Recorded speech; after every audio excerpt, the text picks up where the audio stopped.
knights and lords, to the lowest farmer and servant. Death takes them all in the end. I have seen it all. I have seen men in the conquest for power and rise to the heights of what they think gods, but plummet to the deepest and darkest despair at my hands. Many men die in honour and glory on the battlefields of justice, or in sound sleep with honour and faith intact. Their death comes at a triumphant ring of a bell or a trumpet. Some men die in the ruins of their own kingdoms, of malice and hate, and the stars veil and darken for them silently. I am death. I am the one that takes men, women, and children away from the dark world.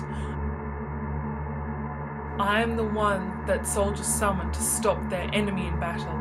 I am the bringer of the end. Some mortals seek to control me, whether through the brandishing of their blade or drip of poison, to gain what their hearts desire.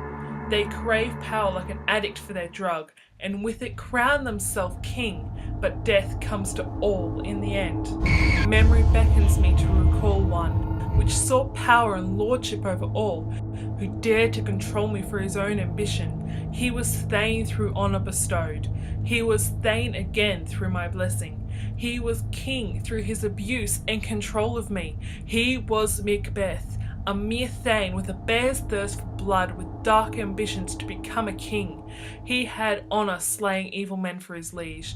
His once loyal allegiance turned to iciest disloyalty, hidden by the veil of honour cloaking his eyes. He pleaded in the dark in his own heart for the light not to see his black and deep desires. I cried and called the incoming arrival of Duncan, knowing what would occur.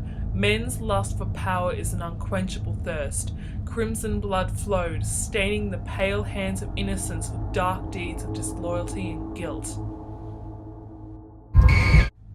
It despised me. The lust for power slithered through his veins like a snake, like a fire fueled by his wretched woman. The death of the king was not silent, for I cried out through the valley around.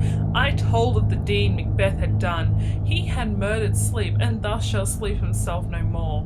I was a forced servant unto his malice and dark will. He thought I would bow easily to every life he took. Using his hate, he posed himself like a serpent to secure his power. Turned his hand and blade to friends like Banquo, Fleance, Lady Macduff, and her innocent children. He slaughtered them like a brutal bear. He cared not that he was ripping at the fabrics of life, tearing the twines of time apart with his disregard and unmatched anger. To calm his mind, he ordered murderers and traitors to do the deed themselves.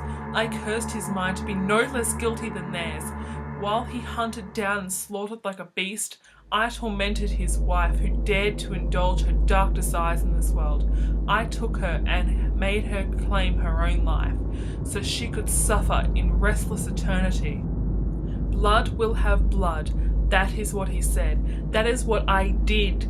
I made him die at the hands of Macduff, of whom he had tormented and twisted, taking the love from his heart and trampling it under his own feet. Macbeth shall sleep no more, and his death will be no exception to that.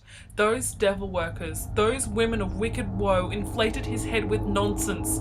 His pride and power became his downfall, and I, Death, took him down to the deepest darkness. No matter how strong a man may be, whether he is a mountain immovable or a towering tree, he is but a mewling babe to the power of death.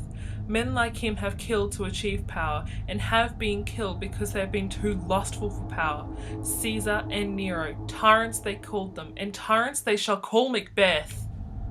Doomed is a man who controls death like an instrument, and doomed they will be if they dare think I, the cloaked shadow in the night, will heed to their wills without dealing justice in return.